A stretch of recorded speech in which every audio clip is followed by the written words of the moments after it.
Gillian, should we start now? Yes? Okay, thanks. Hello, everyone, and a very, very happy new year to everyone. Hope 2022 is healthy, happy, and safe for you and your families. Welcome on behalf of the CBD Secretariat to this first webinar of the year. I would like to thank all of you for joining us today for this webinar related to Agenda Item 9 of SBI. This is a part of a series to kick off some webinars for 2022 in the lead up to the resumed session of the open-ended working group SBI and SBI. As mentioned in notification, and I think you can see that online, right? You can see it on your screen. As mentioned in notification 2021-085, on the resumed sessions of the 24th meeting of the subsidiary body on scientific, technical, and technological advice, SBI 24, the third meeting of the subsidiary body on implementation, SBI-3, and the third meeting of the open-ended working group on the post-2020 Global Biodiversity Framework, Working Group 2023, the resumed meetings are now scheduled to take place on 13th to 29th March 2022 in Geneva.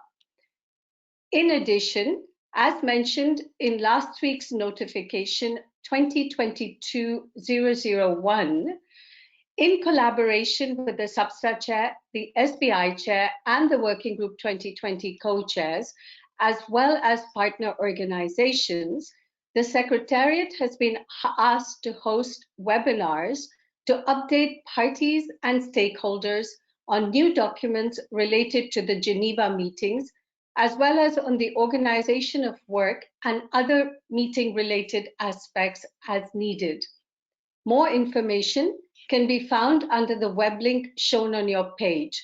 I'm not going to read that out, but I think you can see the web link and that which ends with pre-Geneva-2022-webinars. This has also been referenced in the notification and, as I just indicated, on your slide.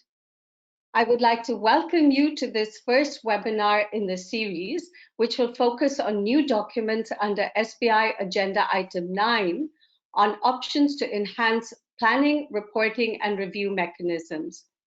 Overall, as you can see on the slide shown, there will be a number of other webinars which will be held leading up to the meetings in Geneva. Some of the dates are still tentative. However, we will make updates on the website, so be sure to keep visiting our website. We have created a page specifically for these webinars. Without further ado, I would now like to hand over to the SBI Chair to open this first webinar and provide further context for today's session. Thank you very much and welcome again. Thank you very much, Judy. Thank you, Secretariat. And a very warm welcome, colleagues. I would also like to wish everyone a happy new year. I know that this year has been a difficult start for many with rising COVID cases, and none of us are in Geneva as we expected just a few months ago. And I also know that some of you are likely experiencing additional challenges resulting from this pandemic. While this is not the situation that we would like to be in, I'm glad to be here today with you, and I'm glad to have the opportunity of convening this webinar in preparation for resumed third SBI meeting, which will take place in a few months. In this first webinar, we will focus on introducing the new documents which have been prepared for Agenda Item 9.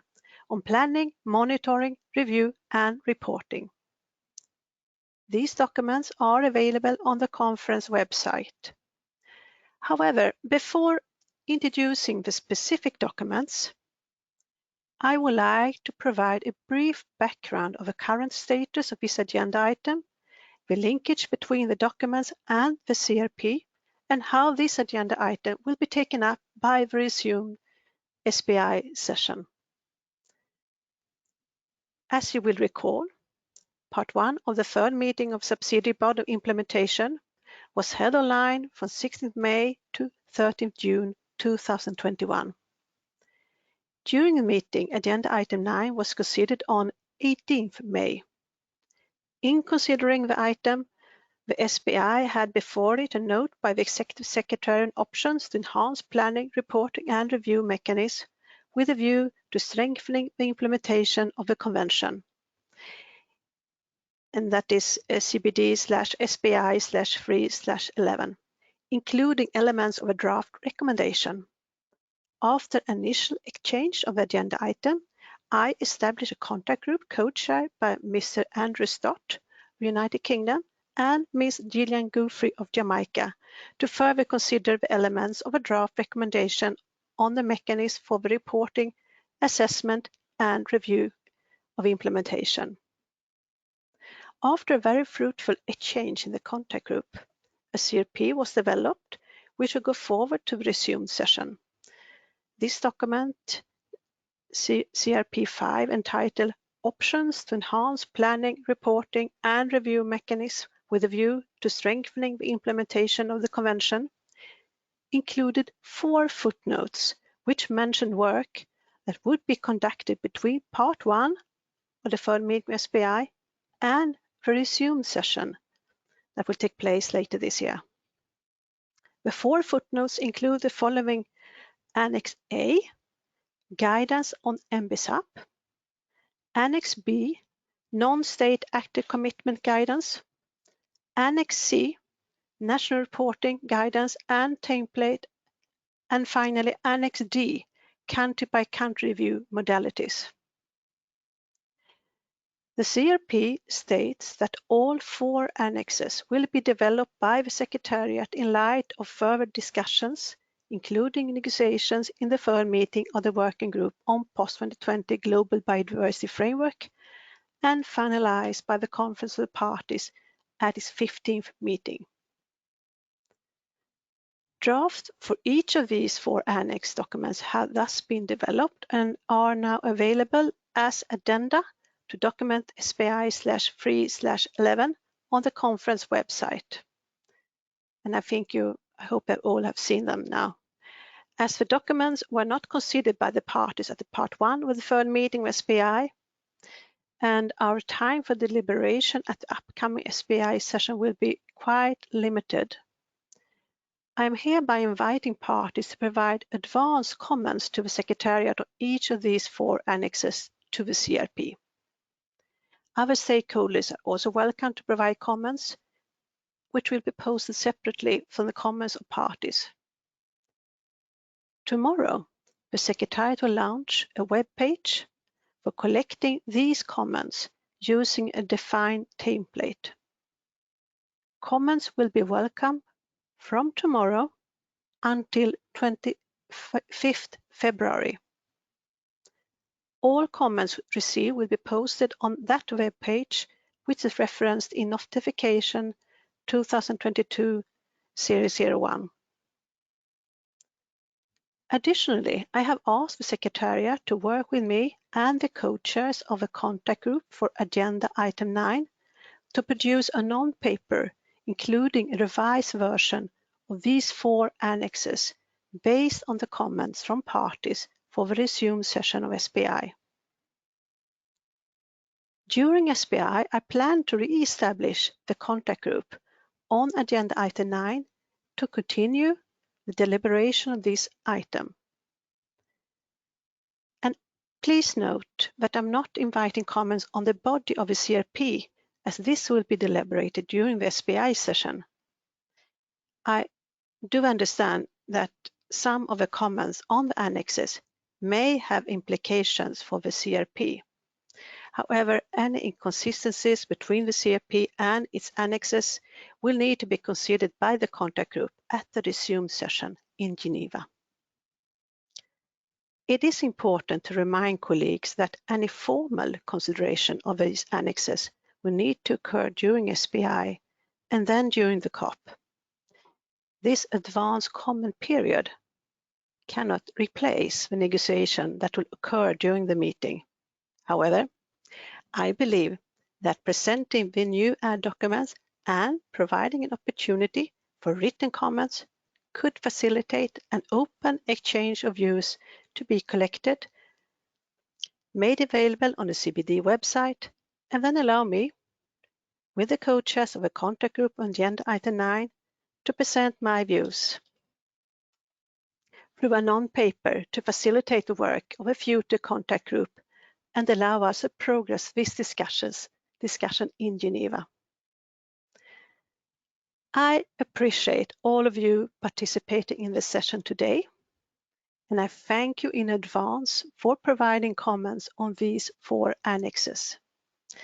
And I will also ask the Secretariat to answer any procedure questions you might have on this process, but I would now like to hand back to the Secretariat to introduce the 4 annexes and answer any questions on those documents. Thank you a lot. Secretariat, you have the floor. Thank you very much. But before I start, or we start, in terms of talking about the documents, I would like to just quickly mention that we would appreciate that any questions that you might have are put into the chat box. You should have a chat function in the GoToMeeting where you can enter these questions and type any questions that you may have.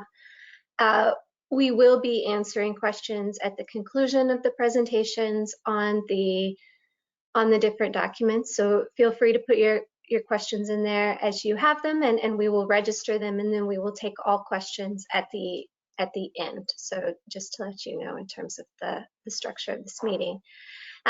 So my colleagues and I will present the 4 documents separately, and so there will be a presentation on each of these 4 documents, these 4 annex documents. Hopefully this provides everyone with a quick background of the status of the document, what is included in the document, and the request for comments on the document, as Charlotta has just mentioned. And so without further ado, I will now hand over to my colleague Lige, who will give the first presentation on the national reporting template. Thank you. Thank you, Jeannie. Good day and Happy New Year to everyone. I will quickly introduce the document on national reporting under the Convention, in particular draft guidance and template for the 7th and 8th national reports. And the annex in this document will be included as Annex C to the CRP 5. Next slide, please. First of all, I would like to say a few words about the basis for revising the draft template for the 7th and 8th national report. We mainly draw upon the views and suggestions heard from the virtual session of the SBI 24 SBI-3 and WG2020-3 held last year. We also consider the views from earlier related meetings like SBI 23, OEWG1 and 2, and related regional and thematic consultations, as well as the submissions from the parties and organizations on development of the post-2020 global biodiversity framework. And also we build on the experience and lessons learned from the 6th national report. For the views we heard from the SBI-3 and SBI 24 and OEW3, we heard a number of the views and suggestions from different parties. There are a few common views and suggestions I would like to highlight. First of all, with regard to the process, many parties still think that the national reporting should remain still the main instrument of monitoring, reporting, and reviewing, and the majority of the parties prefer to submit 2 regular national reports in this decade. And with a few countries suggested complementing regular reports with short update reports to be submitted voluntarily. For the content of the 2 regular reports, many countries think that it's important for national reports to focus on information needed for assessing the progress towards the goals and targets in the post-2020 Global Biodiversity Framework, to get information on the gaps and the challenges in the implementation, and use a common set of the headline indicators for measurement.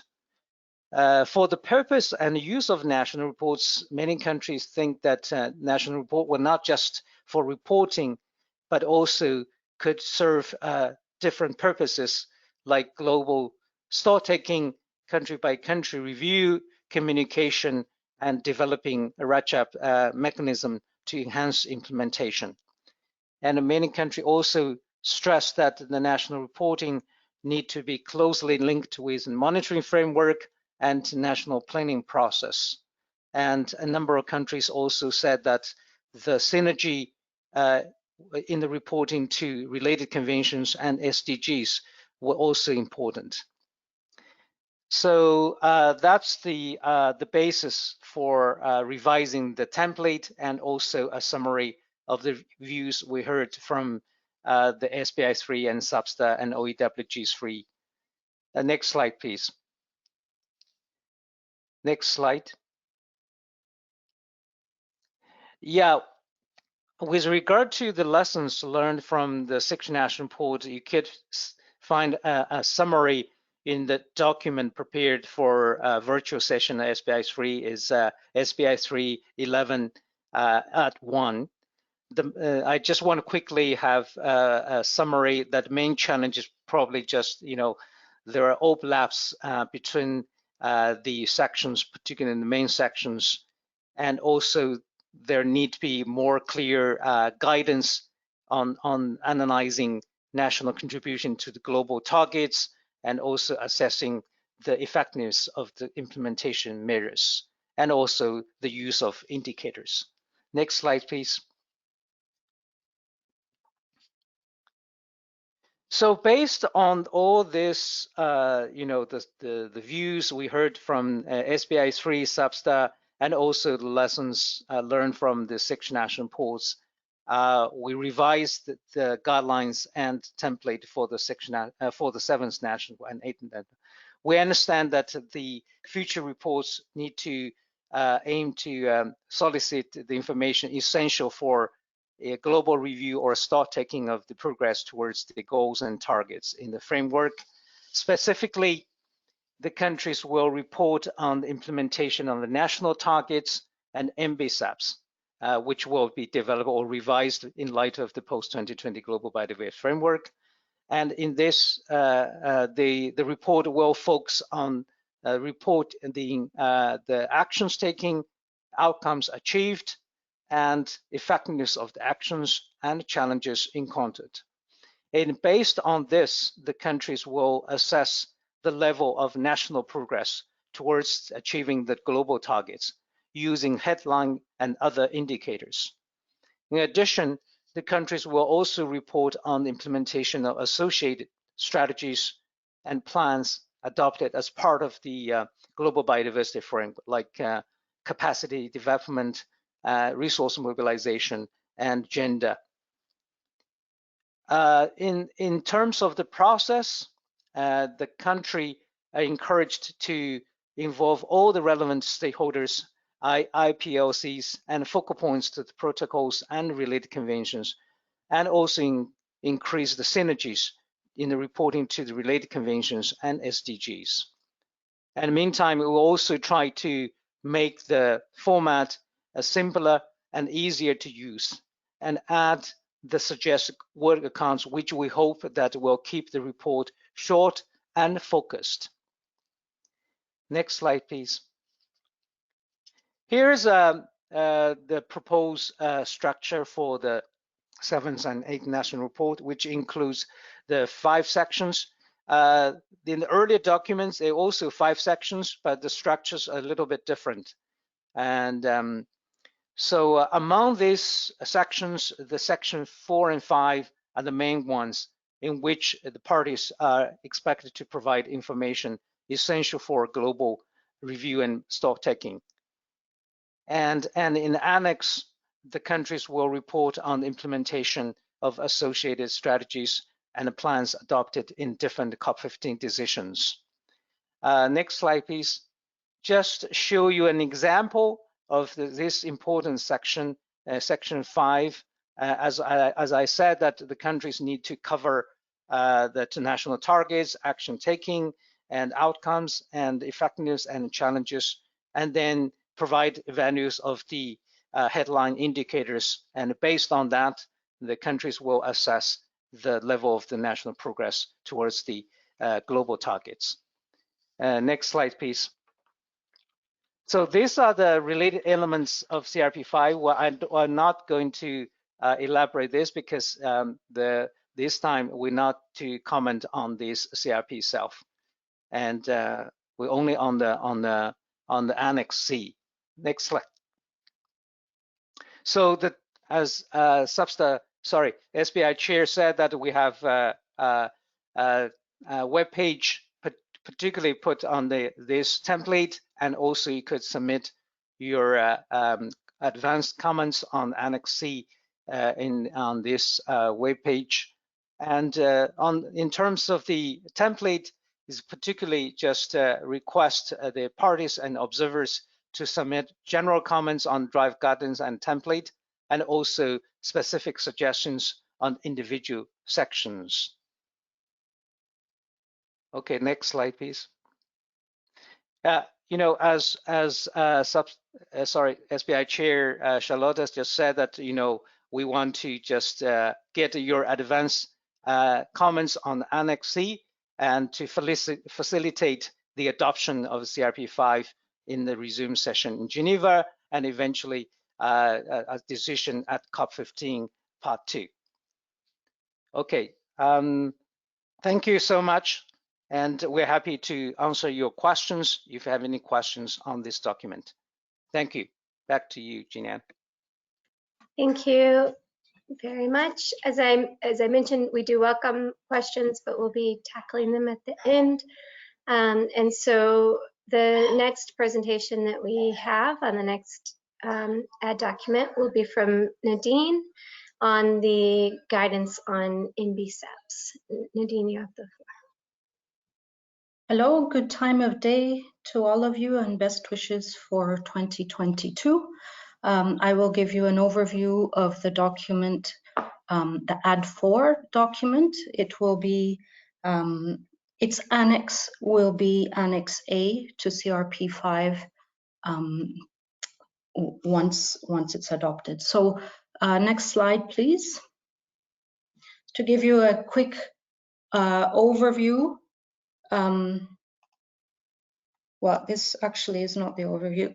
We could go, this document is referred to in the footnote of the draft recommendation of SBI Part 1 on item 9, and is in the list of intersessional work. It's prepared in light of the discussions at SBI-3 Part 1, and it provides guidance on updating NBSAPs and a template for submission of national targets. This template actually replaces a template that was in a previous document, which you can see referred to at the bottom of the slide. So next slide, please. This is the overview of the document, so it's quite short and simple. There's an introduction. There's a piece on the minimum common elements for post-2020 NBSAPs, a section on the process and timeline for aligning NBSAPs with the Global Biodiversity Framework post-2020. And at the end of the document is an annex, which is the template for submission of national documents. So we can go to the next slide, please. So in the introduction, we have some general ideas on NBSAPs. It's mentioned, of course, NBSAPs are the main vehicle for national implementation of the convention and also the post-2020 framework. There's a mention of Article 6, which is basically what tells us that we should develop NBSAPs and integrate them into broader policies where relevant and possible. It's important to note that the MBSAPs will be a key component of the enhanced planning, monitoring, reporting, and review mechanism for the Convention and for the post-2020 framework, of course. And then finally, MBSAPs should be seen as an umbrella process for all national biodiversity objectives and actions that take place in the country at the national level, including those related to biosafety and to benefit sharing. Next slide, please. Continuing with the general ideas on MBSAPs, in terms of process, it's suggested that all government sectors, all stakeholders and rights holders should be involved in the process. It's recommendable to have high-level political support and interministerial coordination and vertical integration, so with subnational plans and policies to the extent possible. As previously, also the adoption of MBSAP as a policy and legal instruments and their integration in national strategies is very important. MBSAP should always be living documents to be revised and adapted as needed without necessarily interrupting implementation. And actually, national implementation should continue even as now we're negotiating the GBF and we're in the process of aligning our MBSAPs. We should still continue to implement. Next slide, please. So the next section of the document talks about common minimum elements for the MBSAPs in the post-2020 period. The idea here is to try and have a little bit a set of common elements, so there will be some kind of uniformity in the MBSAPs. Of course, all the other elements are also welcome, but these are the minimum ones that are recommendable to have. So firstly would be national targets aligned with the post-2020 framework. The national targets, there should be ones that address each one of the global targets. The alignment should be explicit and they should be adaptable in light of the global stocktakes on ambition and implementation. Secondly, MBSAPs should have a concrete action plan, detailed spatially, temporally, and financially. So when and where actions will be taken, with what financial resources, and which actors are responsible for implementation, and to identify and that they be agreed at the time of publishing MBSAP. Finally, the MBSAP should all have a monitoring and review plan using national and headline indicators, and it basically would tell how actions and their impacts will be monitored. Please go to the next slide. What is not in the document, but I've added it here because it's important, is that the existing guidance on MBSAPs that has been adopted by previous COPs is still valid. This is notably Decision 9.8, an extensive decision on MBSAPs, on both their process and their content. And the multitude of other COP decisions on thematic and cross-cutting areas. Now, the Secretariat has developed a website. It's not a new website, but it's existed for a while and has been compiling the different guidances and decisions that have been adopted in the different thematic and cross-cutting areas on MBSAPs, on what should be included in MBSAP. So that's in terms of the broader contents beyond the minimum common elements. Next slide, please.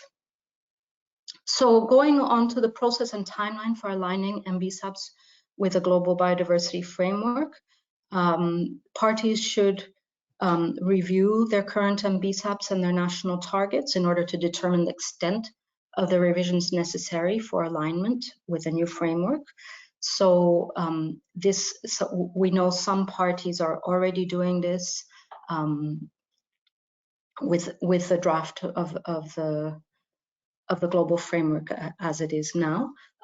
So this review can include the existing goals, targets, and indicators, the implementation gaps, the monitoring system, the existing data, knowledge systems, an evaluation and assessment of sectoral and cross-sectoral policies that are relevant, finance and other means of implementation, and the stakeholders and rights holders involved to date. This review is basically in order to have as efficient as possible an adaptation or review or update process for the MBSAP once the global framework is adopted. Next slide, please. So in terms, continuing with the process and timeline, so the document says national targets are to be submitted within 1 year of adoption of the framework using the template provided in the annex to this document, which I will show you in a moment. Existing targets, so ones that have been made under the Aichi targets or in other processes which are deemed relevant, could also be submitted, and their alignment would need to be explained. As the same would be for the explanation of alignment would also be for the new targets. These targets can be submitted ahead of the revised and updated MBSAPs. Concrete actions to achieve targets may be submitted simultaneously or as a second step. And these targets can include commitments from other actors beyond national governments as appropriate. And you'll see in the template, there's a space for that also. Next slide, please. So in terms of the process, it's recommendable that the MBSAP take a whole of society approach and that there be a national coordination mechanism, which include all the actors, all the relevant actors to oversee the policy cycle. It's recommendable, of course, to have a mainstreaming with national sustainable development plan, national development plan, poverty reduction strategies, and others, and that there be synergies for maximum efficiency and coherence with biodiversity-related conventions, Rio conventions, SDGs, etc. Next slide, please. So here, finally, is the template. It's quite a short template. So for each goal, for each global target, there will be the same questions. So you would have to put the national target, how this target will contribute to the global target, other global targets to which this national target contributes, and the name of the national government authority responsible for coordinating implementation and reporting. Next slide, please. Then there's a question of whether this target is related to other targets already made by the national government in another context. And finally, if the target is also part of a commitment submitted separately by subnational governments or other governments beyond national governments. And this would be specifically for joint targets or activities being proposed. So that's it. Thank you very much. And as my other colleagues have said, comments are welcome and there will be a template provided for this. Thank you very much. Thank you, Nadine. I think this presentation is particularly important with the current GEF funding that's being made available for enabling activities, including review of existing MBSAPs. And I did want to mention in terms of this agenda item that's being discussed, this should in no way be seen as a way to stop implementation even now in the current time. This is something that implementation would continue alongside of the development of MBSAPs or any sort of revision of those MBSAPs, as was just mentioned. So we will now move on to the presentation on the SBI Open-Ended Forum, and I will be giving this presentation. So this document is, just a second, is Add 5 in the list of documents. and it is the modus operandi of the open-ended form of the SBI for country-by-country review of implementation, and this will be included as Annex D. Next slide. So, as everyone else has mentioned, this has been prepared as per the CRP. This document has been based largely on the experiences from the trial of the open-ended forum, which was conducted in September 2020. I believe many of you probably participated in that trial phase of the open-ended forum, and there was a survey that was conducted after that as well. And so there is quite a lot of information that we have on the experiences that happened in that forum. Annex D is referenced in paragraph 12 of the CRP primarily, and it is also requested in the list of intersessional documents. Next slide. So the main objectives of this are of the open-ended forum of the SBI for country-by-country review are to contribute to the review of implementation, particularly national implementation, to facilitate peer learning and knowledge and experience sharing, to help with the identification of strategic actions and solutions in order to overcome challenges in national implementation so that implementation is improved, to support planning related to information and knowledge, experience, capacity, building resources, technologies, and all means of implementation, really. And then a final goal of this would be to increase transparency. Next slide. So there's currently 3 phases that are envisioned for the SBI country-by-country review. The first phase would consist of a series of online dialogues in which parties would present various aspects of implementation throughout the process. The plan would be that every country would have an opportunity to present at least once during well, now we're at 8-year cycle of the strategic plan. So before 2030, we would expect all countries to present at least once. These sessions would happen throughout the year and would lead up to an agenda item within the SBI meetings on the review of implementation, so that within SBI there would be an opportunity for this to come directly into the SBI discussion. The third phase is really more of a awareness building and advocacy phase, which would happen at the COP meetings. And so at the COP meetings, the term expo is being used as a way to highlight that this would be a way for countries that have participated in the review to share their stories, best practices, and perhaps there could even be an award type of procedure that is considered. So those are the primary things that we're expecting from this SBI open-ended forum. Next slide. So this document is quite short, and again, similar to what has been said before, we are expecting comments to be submitted via the template that is being made available online, and we look forward to your comments within the time frame. And that is it for this particular presentation. So thank you very much for your comments. And with that, I will hand over to Catalina for the final presentation, which is on the commitments from actors other than national governments. Thank you. Thank you, Jillian. Good day to all, and well wishes to everyone for 2022 as well. I will be presenting a new report, which is the CBD SBI-3/11 Add 6, which is the report entitled Commitments from Actors Other Than National Governments in the Context of an Enhanced Planning, Monitoring, Review, and Reporting Mechanism. As noted, this is to be included as Annex B in the CRP 5.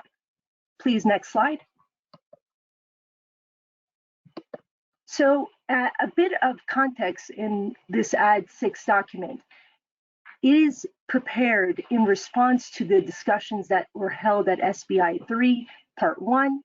As you may know, it has also context and guidance that is relevant to commitments from actors, explaining who those actors are and what constitutes a commitment from actors other than national governments.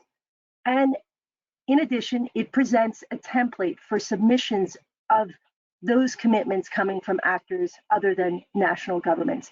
And this is reflected in the annex of AD6. In addition, it is important to note the linkages that this document has with CRP 5.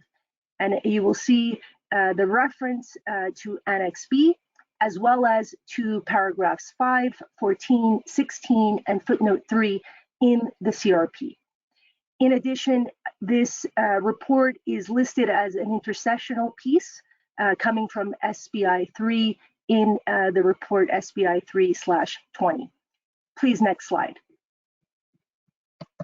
So in view of the draft guidance and the annex on reporting elements, the paper reinforces the engagement of actors other than national governments through the development of biodiversity commitments, and this being a contribution that could provide additional complementary value to the post-2020 global biodiversity framework.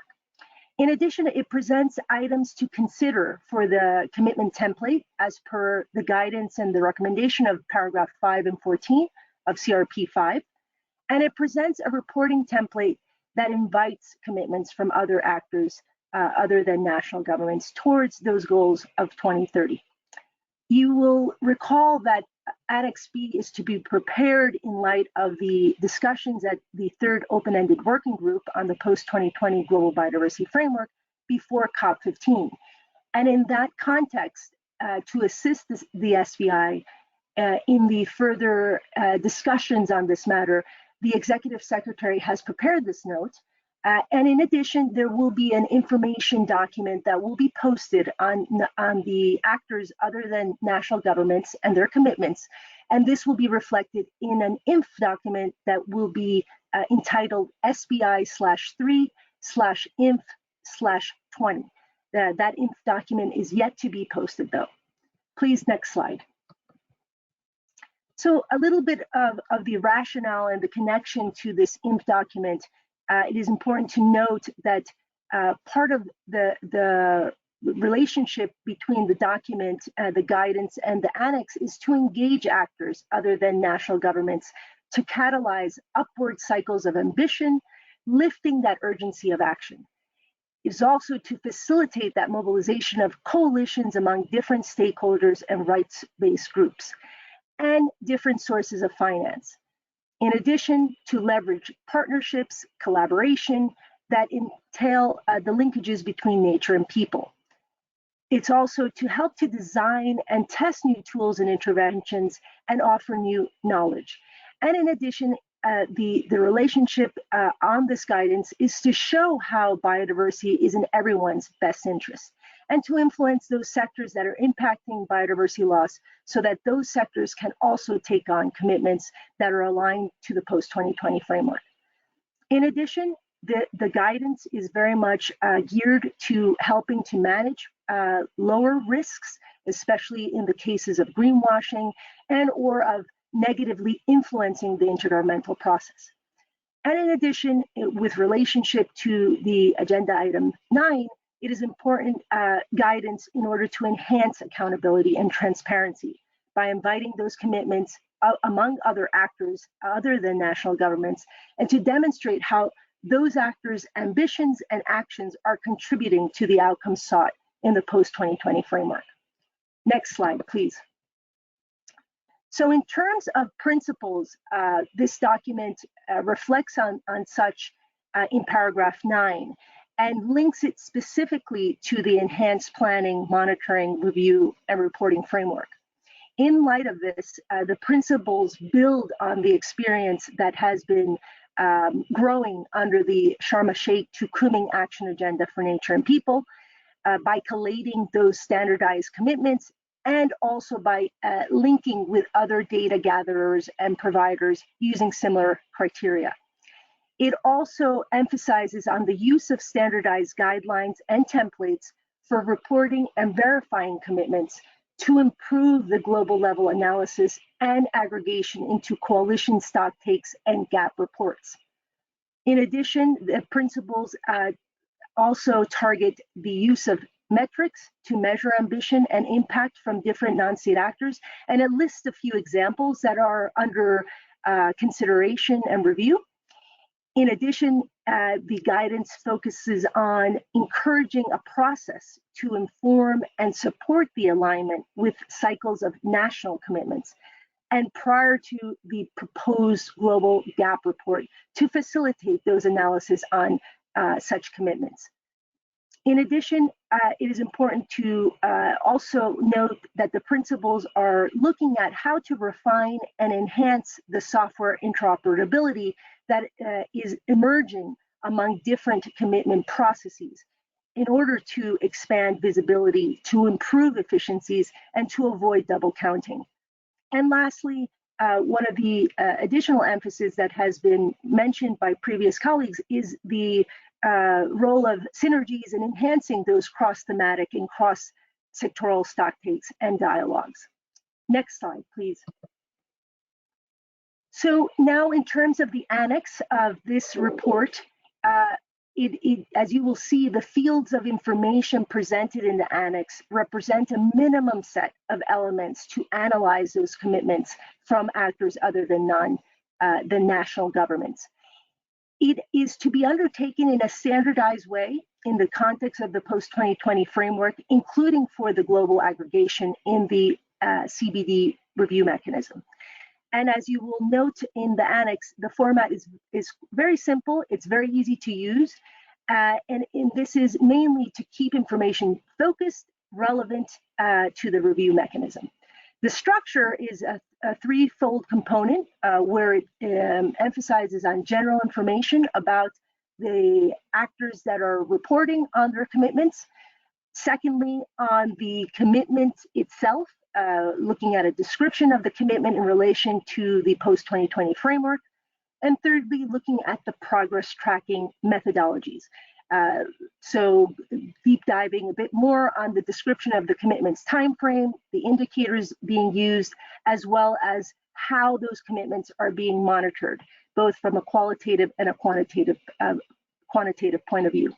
Next slide, please. So to close, as other colleagues have mentioned, there will be a template that will be available online to provide comments and feedback on this paper. The comments will focus primarily on the proposed principles for capturing commitments from other actors other than national governments, and on comments and suggestions on the core elements that are noted in the annex of Ad 6. For further information, as mentioned, there will be an INF document that will be posted soon, and additional information that you can reference or review through the Sharm el-Sheikh to Kunming Action Agenda for Nature and People, where the website is posted on the slide as well. Thank you very much. With that, next slide, I'd like to hand back to Jillian and welcome any comments for clarification or any questions. Thank you. Thank you very much. So with that, I think we now have time for some question and answers. As I'm looking through the questions that we have so far, I would just like to make a few points. Yes, this meeting has been recorded, and the recording will be posted on the website that was mentioned by Jyoti at the beginning, and hopefully someone can put this in the chat as well. All the information related to this particular meeting is on that site. So you will be able, as I said, to download the YouTube video of this, and we will also include the presentations there, so all information will be made available. And then there was an additional question on who we are, which I think is valid for those of you who are not do not know us. Obviously, Charlotta is the chair of the SBI, which was mentioned at the beginning. Jyoti, who you can see on the screen, is the secretariat or the secretary of the SBI, and also works for the Secretariat of the Convention on Biological Diversity, leading the team on leading the Implementation and Capacity Building Division. The rest of us are working in some capacity on monitoring, review, and reporting. I lead the unit on monitoring, review, and reporting, and my colleagues lead different aspects of this work. So Lige leads the work on national reporting. Nadine leads the work on the planning aspects, and also is a member of the JBF team, the Japan Biodiversity Fund team. And Catalina is not directly part of this team, but has been contributing to the work on the Actors Beyond national governments. And she is currently managing a lot of the work that the Secretariat handles in terms of partnerships with other actors. So now I would like to quickly address some of the more substantive questions. And so for this, I will, one other question that I'll mention. There is a question also in the chat on digital sequencing information. As mentioned by Jyoti at the beginning, there are other webinars on other topics, and that is one of the topics that will be discussed later, so not today.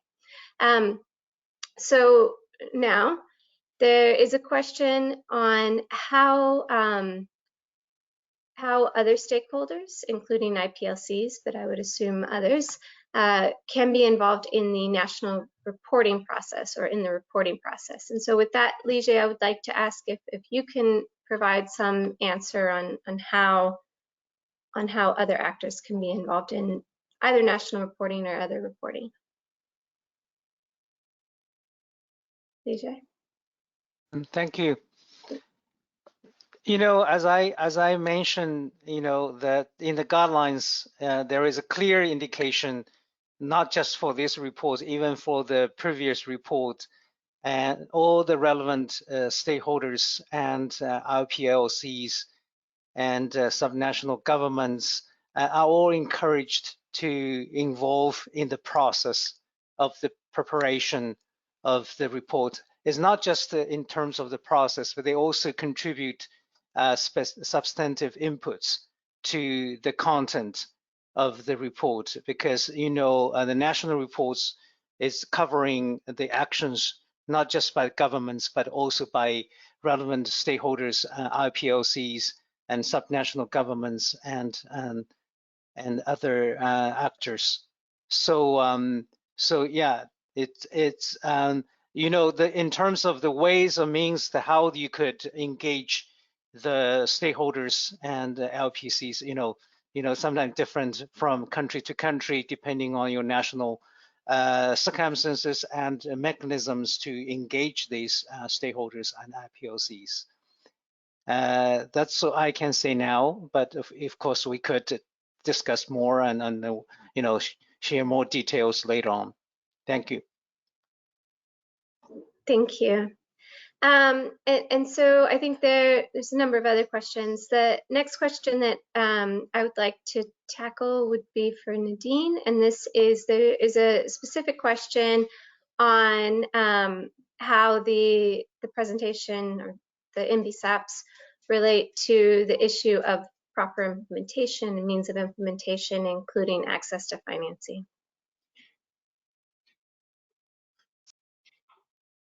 Hi.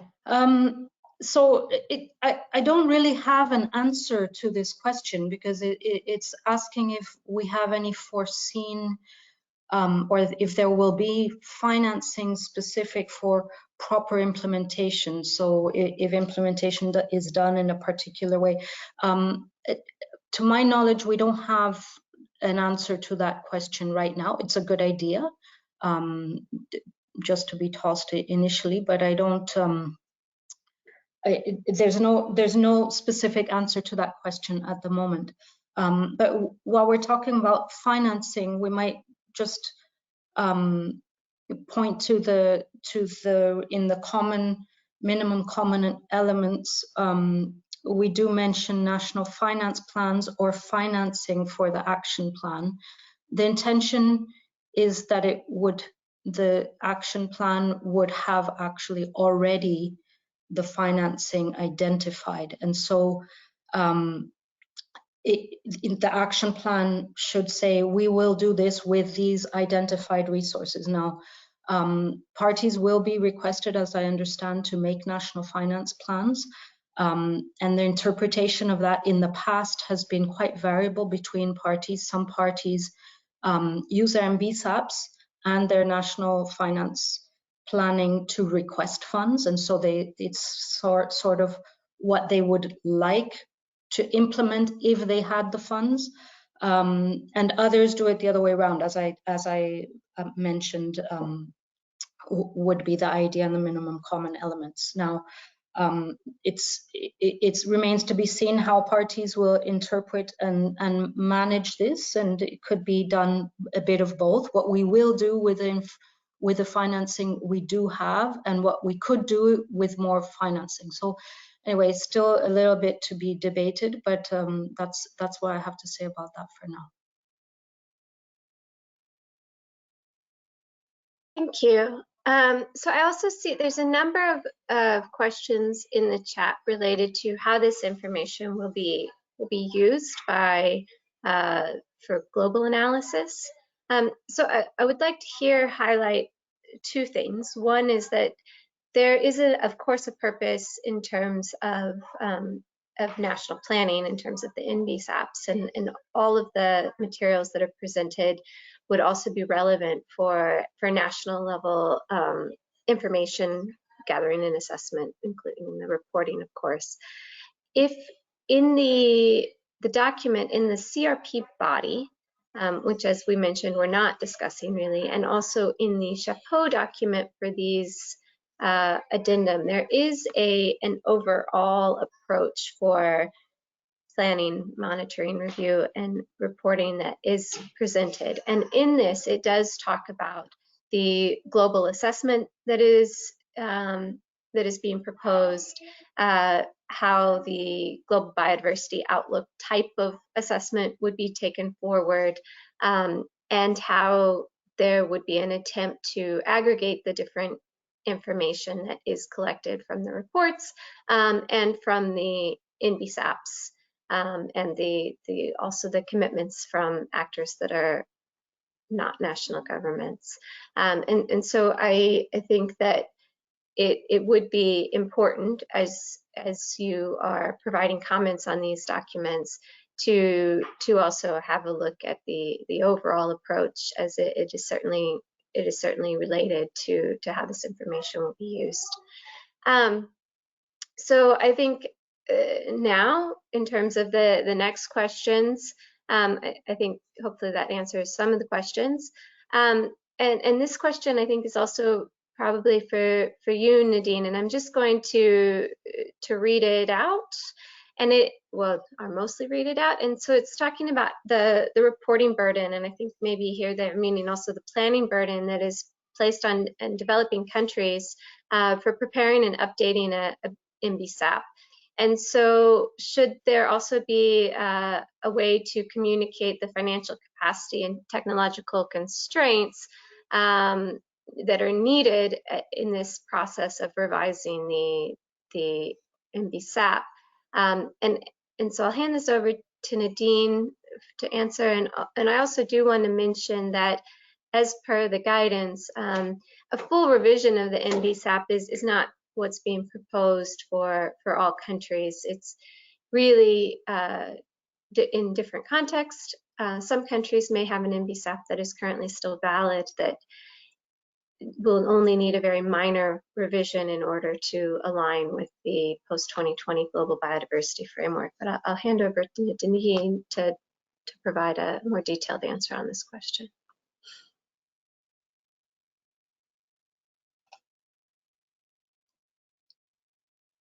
Hello again. Yeah, I'm just reading the question. So should annexes include modalities by which developing countries could communicate their financial capacity, technology constraints, and needs for enhancing monitoring, planning, and reviewing. So if you go back to the guidance on MBSAPs, there is there is a national capacity development plan proposed. There is, you know, many countries do include a section in their MBSAP on their technology needs and their other needs for implementation. Now, needs for, I suppose that would be part of the same thing. So in their needs for enhancing monitoring, planning, and reviewing, it could go in there. So if there's particular needs with respect to these things, they could also be identified in the NBSAP and communicated in that way, I think. Yes. I hope that answers. I'm not sure I've answered, but I think that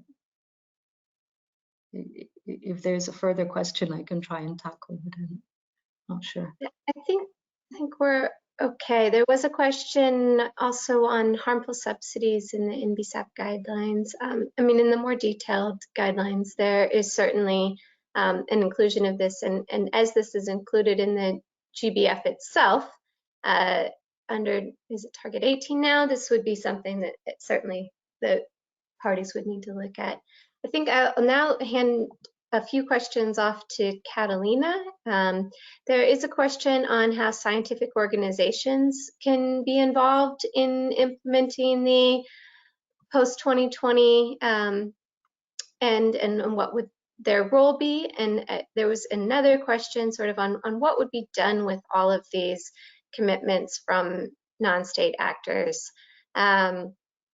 So I'll hand this over to you. Obviously, we've mentioned how these commitments would be used in the review, but maybe Catalina could share a little bit more broadly on the overall use of or engagement with these different actors. Thank you, Jillian. No, indeed, this is a very good question, and one of which we want to see more engagement among the different actors that are not national governments. And the question particularly on scientific organizations, I think they have been extremely active in the CBD process, facilitating and contributing to many different lines of work, programmatic activities.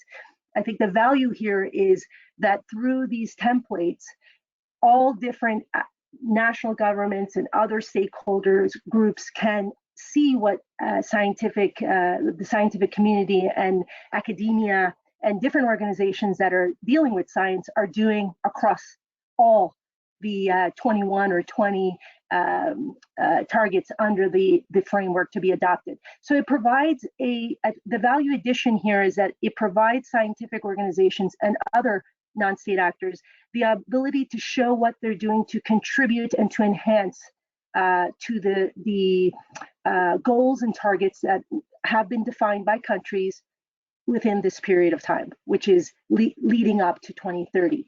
And through the template that is being proposed in the AD6, it provides a refined snapshot of information that is relevant for the review process to distill that information and show where solutions, where contributions, complementarities exist among different actors. So that would be one side, and definitely encouraging scientific organizations to contribute to the discussions, but also to contribute with their commitments through the templates that are being put forth. In addition, as mentioned, there exists the Sharm el-Sheikh to Kunming Action Agenda, which has been providing guidance to the development of the template of AD6, and also provides an opportunity for different actors aside from national governments to show where they're providing more emphasis, attention on the different areas of work under the CBD, linked to the draft targets, but also linked to areas of transition prioritization as per the GBO5 report that came out in September of 2020. So this is another area to provide information, to share updates of knowledge that is coming from the scientific community that can help multiple different actors see how solutions can be added, how research can be used in the design of targets, in the design of projects, and in other type of activities that may be relevant to the different actors that are active in the CBD space. On the issue of how we're going to use the information, I think there are different options. And of course, one of the options is through the global aggregation as being presented through this agenda item and the review mechanism. There could be other type of spillover products that come out of this work. For example, we've been looking at a very informal yearbook of activities that are emphasizing commitments that are coming from different groups of actors and how those commitments are relevant, they're measurable, and they're complementary to the activities under the CBD vis-a-vis the post-2020. So there's an array of different options that could come out of the analysis of the commitments. And I think as many have mentioned, one aspect is also to raise awareness, to keep the momentum high, to keep all parties informed of the type of activities and contributions that actors aside from national governments are providing to the process. Let me stop there and happy to answer other questions if necessary. Thank you. Thank you. So I see there's also a number of questions in the chat related to the ratcheting mechanism, which was mentioned, and I will briefly say a few things about this myself. One, everything is going to be negotiated by parties, as we mentioned at the beginning. There's questions on what's been decided and what has not been decided. And as we mentioned and Charlotta mentioned at the beginning, right now the CRP is not finalized. It is, I mean, it's still just a CRP. It's not been formally agreed to at this point in time.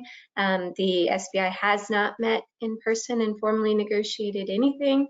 And so I do want to reemphasize that everything is still at the discretion of the parties, and the parties, of course, will be able to have these discussions. And so, you know, there's nothing that is being proposed that is set in stone at this point, because of course those discussions have not happened, as we mentioned before. And so this is very much, it's not just the ratcheting mechanism, but it's all aspects of this that can be discussed. And in terms of the ratcheting mechanism, how specifically it would work, you I think can call this something else, but the idea would be that once parties do an assessment of what the existing actions are. So you would first say, okay, what is every party contributing? And then you would look at that and say, how well does the total global picture align with where the GBF needs to go? And if there is a gap between that level of commitment that's being made and the ambition of the GBF, then there needs to be some sort of discussion on how to rectify that gap, if that gap exists. And so this is really the idea here, is to say, is there a gap between the current level of ambition and action and the GBF? And if so, then what needs to happen? And so that's really the gist of it there. And so this would then, through looking at what's being agreed to in the NBSAPs, this would provide the information in order to have such an analysis.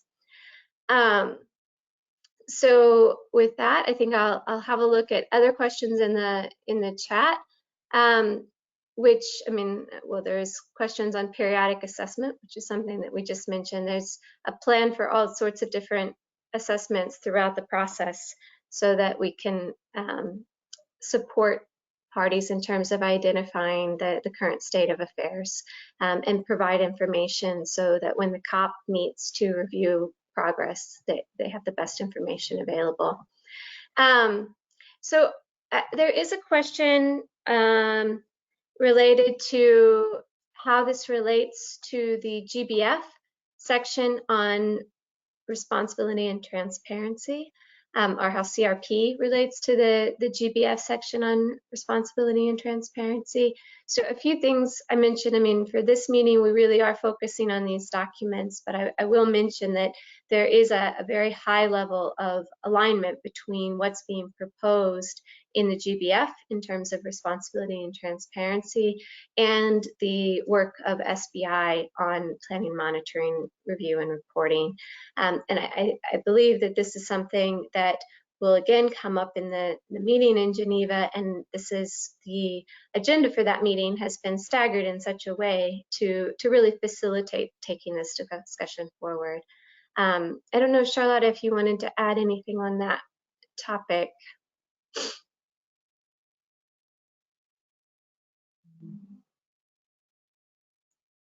So thank you, Gillian. I'm unmuted.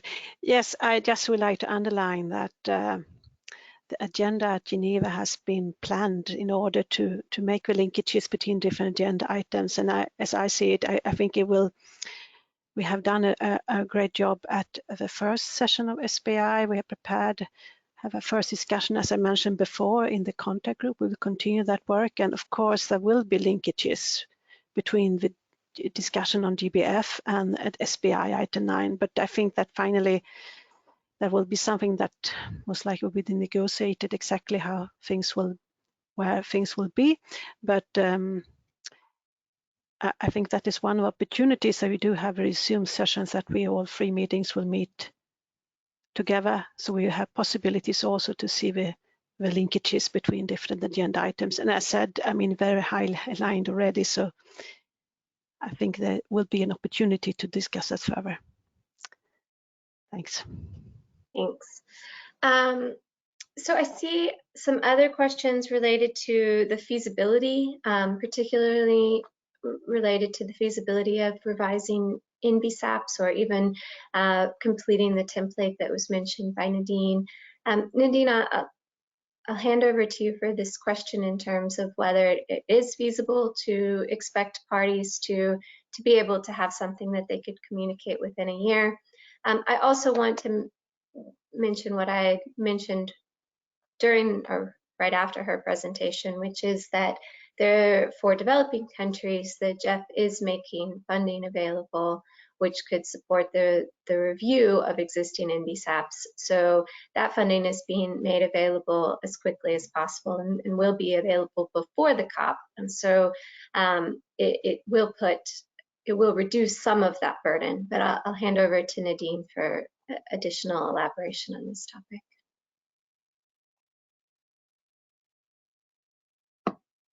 Hi again. So I'm not able to see the question, but for what I understand from Gillian, is it feasible? Is it feasible to set targets within 1 year? That's the question.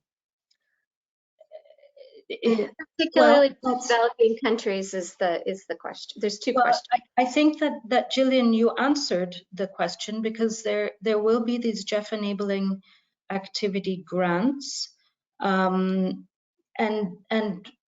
you know, I would answer also by the same question: can we afford to wait how many more years before we set targets for the global biodiversity framework that was supposed to be adopted 2 years ago? You know, what is being proposed is we set targets within 1 year as soon as possible and start working towards them as soon as possible. If they need to be recalibrated, adjusted, etc., that would be very welcome. But as we saw with the previous strategic plan on biodiversity, it took us over 5 years for most of the parties to get their NBSAPs revised. So what we've proposed in this document is to actually, and I know they can't be separated completely, but initially we set our targets, and then we explain how we're going to achieve these targets in the MBSAP, which will come after. Now, in developing the MBSAP, you may discover or realize that your targets are under-ambitious, over-ambitious, etc. They're not cast in stone. Once you submit them, you can always recalibrate, adjust, etc. And that's the idea. So that's it. I think that's it. Thank you. So I think I'm going to take 2 more questions. Even though we set 2 hours in the agenda, we were hoping to keep it at 1.5 hours so that everyone can go about their day. And so the 2 questions that I'm going to take, the first one is there's a question on the use of component indicators in national reporting, and I think also in other processes. So currently the way that this has been described is that the headline indicators would be a core part of the national reporting template, and parties would really be encouraged to use the headline indicators. This does not mean that those are the only indicators that would be used. I believe that many parties would need to use additional indicators to have a up-to-date picture on the situation in their country. And so the component indicators are an additional set of indicators that would provide, again, very important information that allows the assessment of different aspects of the goals and the targets. And so while they're not being proposed as something that every country or every party would use, it is certainly going to be relevant for many parties to use the component indicators in order to assess progress and include that information in their reports. And then the last question that I think I'm going to take, which I think is particularly relevant for the paper that Catalina presented, is it's asking about the science-based targets for nature, but I think the question really could be interpreted more broadly, which is there are already a number of organizations, including that one, which are collecting commitments. How do we make sure that we're not asking for duplicate reporting to different organizations, and how can we harmonize across the sort of non-state actor landscape so that we are in a position where you report once and it gets used more than once. So, Catalina. Thank you, Jillian, and thank you also for that question coming from the audience. I think these are operational points that are very valuable, especially to improve the efficiency of the use of the templates that we're having, also the mobilization of actors committing to taking actions that support the work of the CBD in line with the post-2020 framework, and for the Secretariat to be able to present that in a way that enriches the discussions that parties have in the sequence of time that we have to 2030. So it's a very valuable question. It's one that we have been internally thinking about to ensure that the interoperability that we are forming through the work that is coming out of not only the Sharm el-Sheikh to Kunming Action Agenda, but then more refined in the review mechanism through the actual elements, the minimum set of elements that are detailed in the annex of Ad 6 are what we would be presenting then as part of the review mechanism. And in order to get there, then without a doubt, one of the aspects that we're looking at is where collaboration and linkages with partners that are mobilizing commitments, that are putting forth activities that build on the engagement criteria that the CBD has, but also is able to expand further. And I think in that context, you will see in the paper Ad 6 that there are some examples that have been referenced in terms of some piloting activities and discussions that we've already had with some partners, including in particular the Science-Based Targets network, where that network is specifically designed to mobilize commitments and to help businesses identify the type of targets that they should set in line with the post-2020 process. And that's a very good example of how we can continue to forge partnerships across different actor groups. We expect similar type of activities with groups on subnational and local authorities. We've already identified certain partners working with our programmatic leads, and the same for many others, like our groups on Indigenous people and local communities, as well as with our youth counterparts. So there's a methodology that we can build on, and the priority point for this is to ensure that we're able to target a broader group of actors, to include them into this important work that we have in this decade of action, that we're able to enrich the information that is going forth to the parties in terms of implementation and complementarities in achieving the set goals and targets that are defined and adopted by the parties, but also to bring more synergy and interaction in a way that enhances our efficiencies, in a way that we avoid double counting, and in a way that adds value to the process. So I'm very happy that this example came through. I also want to echo that we as Secretariat have been working with multiple partners, including with our partners in WCMC, with the IUCN as well.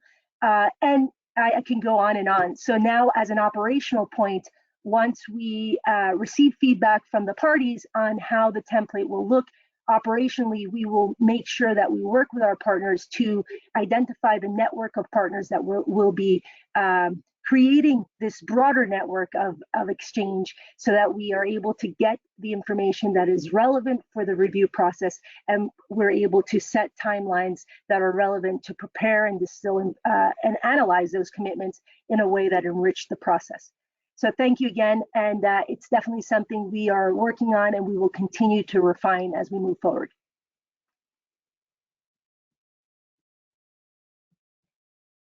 Thank you. And so I hope that everyone found these presentations useful, and we appreciate you joining.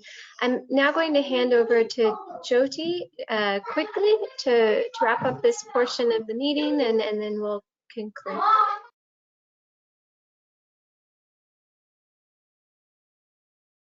Thank you so much, Gillian. I just requested the floor from Gillian because I wanted to share some sad news from the Secretariat. Our editor and very, very good colleague, Orestes Plasencia, passed away last week. And we are very sad, not only on his passing and mourning his death, but also we are very sad to lose such a good colleague, a friend, and somebody who helped us with the intergovernmental process by doing all the editing, last minute changes, the intense work during the meeting period. And I would like to request that all of us take a 1 minute silence on, to honor him and to honor him really. So if we could take a 1 minute silence. Thank you.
Thank you so much. And may I pass this back to you, Gillian and Charlotta. Thank you. Just Charlotte, I think. Yes, thank you, Jutta, and thank you, Gillian.